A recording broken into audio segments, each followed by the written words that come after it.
बाती का पूरा जल जाना या बच जाना क्या संकेत देता है? जय माता दी दोस्तों, मैं निशा रानी आपके अपने चैनल भाव्या की आस्था पर आप सभी का स्वागत करती हूँ। आज मैं आपके लिए एक बहुत ही ज़्यादा इम्पोर्टेंट जानकारी लेकर आई हूँ, जो आपको पूजा घर, मंदिर और खास अवसरों पर जैसे कि दीपावली, व्रत या अन्य धार्मिक अनुष्ठानों में दीपक जलाने से जुड़ी हुई है। क्या आपने कभी सोचा है कि जब आप दीपक जलाते हैं तो आपके जीवन में कौन से संकेत वो दीपक दे रहा है? क्या आपकी दीपक की बाती पूरी तरह से जल जाती है या आधी रह जाती है? क्या दीपक की बाती पर कभी फूल बनता है? अगर फूल बनता है तो उसका क्या अर्थ होता है? क्या आप जानते हैं दोस्तों कि पहले से जले हुए दीपक में बाती जलाना आपको परेशानियों का कारण हो सकता है या नहीं? और हमें कितने समय तक, कितने सालों तक एक ही दीपक उपयोग करना शुभ होता है? दोस्तों, आज मैं आपको इन सभी रहस्यों के बारे में विद आज मैं आपको इन सभी रहस्यों के बारे में महत्वपूर्ण जानकारी देने वाली हूँ और साथ ही जानेंगे कि जीवन में खुशहाली और बाधाएं एक दीपक कैसे ला सकता है। इस इम्पोर्टेंट जानकारी को जानने के लिए वीडियो को पूरा देखें। और दोस्तों, आपको यह जानकर हैरानी होगी कि आपके पूजा घर के मंदिर में दीपक जलाते समय अगर आप ये गलती करते हैं तो उसका क्या परिणाम आपको भुगतना ही होगा। दीपक की बाती का पूरा जल जाना, बच जाना, दोनों ही हमें अलग-अलग संकेत देते हैं, जो कि आपके लिए जानना बहुत ज़रूरी है। तो इन्हीं सभी बातों को जानने के लिए वीडियो वीडियो को पूरा देखिए। और दोस्तों, अगर वीडियो अच्छी लगी तो वीडियो को लाइक करके हमारे अपने चैनल तो दोस्तों, वीडियो को पूरा देखिए। वीडियो अच्छी लगी तो वीडियो को लाइक करके हमारे चैनल भाव्या की आस्था को प्लीज़ सब्सक्राइब कर लीजिएगा। हमारे चैनल भाव्या की आस्था को प्लीज सब्सक्राइब कर लीजिएगा, ताकि ऐसी जानकारी आपको सबसे पहले प्राप्त हो सके। साथ ही जय माँ लक्ष्मी कमेंट में लिखना ना भूलिएगा। दोस्तों, बात ऐसी है कि हमारा काम तो सलाह देने का है, सलाह देते हैं, आप इनको मानो या ना मानो आपकी मर्जी। लेकिन दोस्तों, एक बात जरूर कहेंगे, अगर आप मान लोगे तो आपका बेड़ा पार हो जाएगा। इस वीडियो को पूरा देखें, किसी भी परेशानी का आपको सामना नहीं करना पड़ेगा। तो दोस्तों, चलिए वीडियो शुरू करते हैं और सारी महत्वपूर्ण जानकारी जान लेते हैं। तो दोस्तों, जब हम पूजा करते हैं तो हमारा दीपक कभी-कभी अचानक से बुझ जाता है और कभी-कभी ऐसा होता है कि हमारी पूजा होने के बाद हम उस दीपक को भगवान के सामने जलता छोड़ देते हैं, लेकिन कुछ समय के बाद दीपक खुद ब खुद बुझ जाता है और उसमें आधी बाती जली हुई और घी भी बचा हुआ रह जाता है। और कभी-कभी तो हमारे दीपक की बाती पूरी जल जाती है, कभी-कभी हमारे दीपक में फूल भी बन जाता है। तो दोस्तों, इनके अलग-अलग नेगेटिव और पॉजिटिव परिणाम होते हैं। तो सबसे पहले तो यह जानते हैं कि अगर हमारे दीपक में फूल बन रहा है तो इसका क्या मतलब होगा। दोस्तों, अगर हमारे दीपक की बाती में फूल बन रहा है तो इसका सीधा सा मतलब है कि भगवान ने हमारी प्रार्थना स्वीकार करी है, जो हमने पूजा करी है उससे भगवान जी प्रसन्न है। इसका वह संकेत वह बाती में बने इस फूल के माध्यम से हमें देते हैं। अगर आपके घर में दिव्य शक्तियां मौजूद है तो आपके साथ साथ वह ईश्वर की भी पूजा में अपना ध्यान रखती हैं और आपकी बाती, जो आपके दीपक की बाती है, उसमें एक से ज्यादा फूल बनते हैं और कभी कभी साथ ही किसी देवी देवता का रूप भी दिखने लगता है उस फूल के अंदर। तो अगर आपके दीपक की बाती में फूल बन रहा है तो आप सच में बहुत ज्यादा भाग्यशाली हैं। इसी के साथ दीपक जलाने के कुछ खास नियमों का भी आपको पता होना चाहिए। दोस्तों, अगर आप पहले से जले हुए दीपक में अपनी बाती रखकर जला देते हैं तो ऐसा करने से दुर्भाग्य आपका पीछा कभी नहीं छोड़ेगा। अगर दीपक में पहले से जली हुई बाती या राख या फिर रुई, कलश वगैरह बची हुई है तो आपने अपनी बाती इसमें रखकर नहीं जलानी है, क्योंकि ऐसा करने से भगवान आपसे प्रसन्न होने की बजाय नाराज हो सकते हैं। आपको इसके बहुत ही भयानक परिणाम देखने को मिल सकते हैं। आपके बनते हुए काम बिगड़ सकते हैं, आपकी तिजोरी का धन खर्च हो सकता है। तो आपको ऐसी गलती भूलकर भी नहीं करनी है।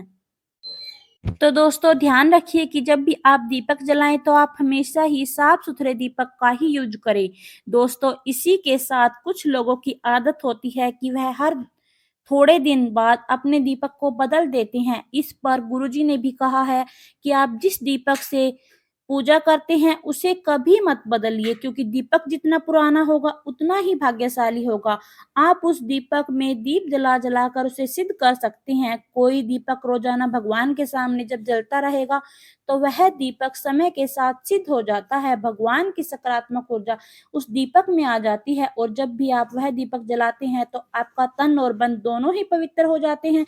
तो आप हर रोज़ उस दीपक को साफ कीजिए दोस्तों, फिर उसमें बाती रखकर आप जलाइए। आप जितनी बार भी दीपक जलाएँ, उतनी ही बार उस दीपक को साफ करके बार-बार उसी दीपक में बाती जला सकते हैं। लेकिन अगर आप गलती से भी उस दीपक को बार-बार बदलते हैं, तो वह आपके लिए अच्छा नहीं होता और वो आपकी तरक्की में रुकावट आ सकती है। इसलिए आप कभी भी दीपक को जल्दी-जल्दी नहीं बदलना चाहिए। 10 साल, 20 साल जितने दिन तक भी आप दीपक जलाते रहेंगे, आपका दीपक उतना ही सिद्ध हो जाएगा और आप इसका चमत्कार अपने घर में देख सकते हैं, अपने जीवन में देख सकते हैं।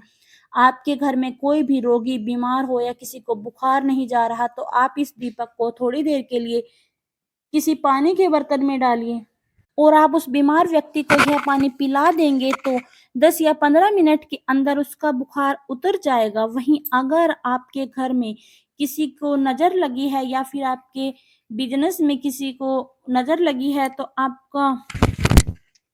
तो आप इस दीपक को तांबे के बर्तन में पानी भरकर डाल दीजिए और पूरी रात भर के लिए छोड़ दीजिए।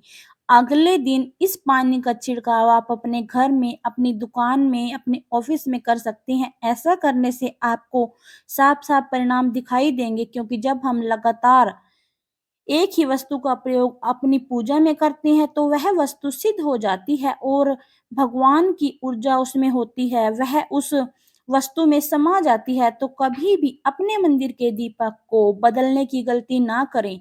दोस्तों, अगर आपके मंदिर का दीपक टूट जाता है या फिर खराब हो जाता है या खंडित हो जाता है, तो आप उस दीपक को बदल सकते हैं। फिर भी बाद में खराब हुए दीपक को भी आप बदल तो सकते हैं, लेकिन उसे कूड़े में नहीं फेंक सकते, क्योंकि यह भगवान की सकारात्मक ऊर्जा का भंडार होता है। वह दोस्तों, आपको बता दें कि अगर आपकी दीपक की बाती पूरी नहीं जलती और आपके दीपक में घी भी बच जाता है, तो इसका क्या परिणाम होगा? दोस्तों, सबसे पहले तो यह देखिए, अगर आप किसी पेड़-पौधे की पूजा कर रहे हैं, तो पूजा में जलाया हुआ दीपक पूरा नहीं जलता या फिर उसमें घी बच जाता है, तो इससे आपके घर में बीमारियाँ घर बना लेती है और यह बीमारी कभी भी आपका पीछा नहीं छोड़ेगी। जब भी आप किसी पेड़-पौधे या मंदिर के बाहर किसी स्थान पर पूजा करें, तो यह ध्यान रखें कि उसकी बाती पूरी जले, उसमें घी बचा हुआ ना हो दोस्तों, क्योंकि यह आपकी सेहत के लिए अच्छा नहीं होता। यह बहुत ही दुष्प्रभाव देगा। वहीं अगर आपके घर के मंदिर की दीपक की बाती पूरी नहीं जलती और पूजा करते समय दीपक बार-बार बुझ रहा है, तो ज़रूर आपके घर में नेगेटिविटी है। और वही नेगेटिविटी आपकी पूजा में विघ्न डालने का प्रयास करती है। दोस्तों, हमारे घर में अगर कोई बुरी शक्ति होती है या फिर कोई ऐसी ऊर्जा होती है जो यह नहीं चाहती कि घर में भगवान की कृपा आपके ऊपर हो और सकारात्मक ऊर्जा हो, तो यह आपकी पूजा को सफल होने नहीं देती। क्योंकि दोस्तों, एक वातावरण में एक ही तरह की ऊर्जा रह सकती है, या तो पॉजिटिव ऊर्जा रहेगी या नेगेटिव। तो जो बुरी शक्तियाँ होती है, यह कभी भी नहीं चाहती कि आपके घर में किसी देवी-देवता की कृपा आपके ऊपर हो। अगर आपके घर में आप उनकी कृपा चाहते हैं, तो उन बुरी शक्तियों और ऊर्जा के प्रभाव को खत्म हो जाएगा। इसलिए यह शक्तियाँ चाहती हैं कि आपकी पूजा में रुकावटें आए। इन्हीं के कारण हमारा दीपक बार-बार बुझ जाता है या फिर दीपक की जो बाती है वह पूरी नहीं जलती। इन सब से बचने के लिए आपको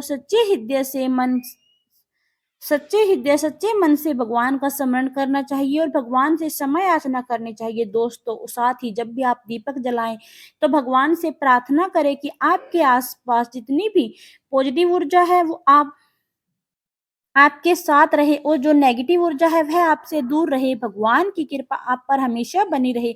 ऐसी शक्तियों से बचने के लिए जब भी आप दीपक जलाएं, तब गंगा जल से एक गोल घेरा बना लें, उस घेरे में दीपक को रखें, क्योंकि भक्तों, गंगा जल बहुत ही पवित्र होता है और महादेव का वरदान भी गंगा जल ही है। गंगा जल में सबसे पहले तो कोई बुरी शक्ति प्रवेश नहीं कर सकती, इसीलिए वह कभी खराब साथ ही गंगा जल कभी खराब भी नहीं होता, हर तरह की ऊर्जा को सकारात्मक ऊर्जा में बदल देता है। अगर आप गंगा जल से बने गोल घेरे में दीपक को रखेंगे तो यह आपकी पूजा में किसी भी नेगेटिव शक्ति को बाधा नहीं बनने देंगे। साथ ही नेगेटिविटी आपके दीपक को नहीं बुझा पाएगी, आप निर्विघ्न अपनी पूजा संपन्न कर पाएंगे। देवी शक्तियाँ भी आपके जीवन में अपनी कृपा और आशीर्वाद बनाए रखेगी। तो दोस्तों, यह वीडियो आपको कैसी लगी कमेंट करके जरूर बताएं। साथ ही दोस्तों, अगर आप भी चाहते हैं कि माता लक्ष्मी का आशीर्वाद आप और आपके पूरे परिवार के ऊपर सदैव बना रहे, तो हमारी वीडियो को लाइक करके चैनल को जरूर सब्सक्राइब करें। तो दोस्तों, आज की वीडियो में इतना ही, फिर मिलेंगे एक नई वीडियो के साथ। तब तक के लिए नमस्कार, जय माता दी।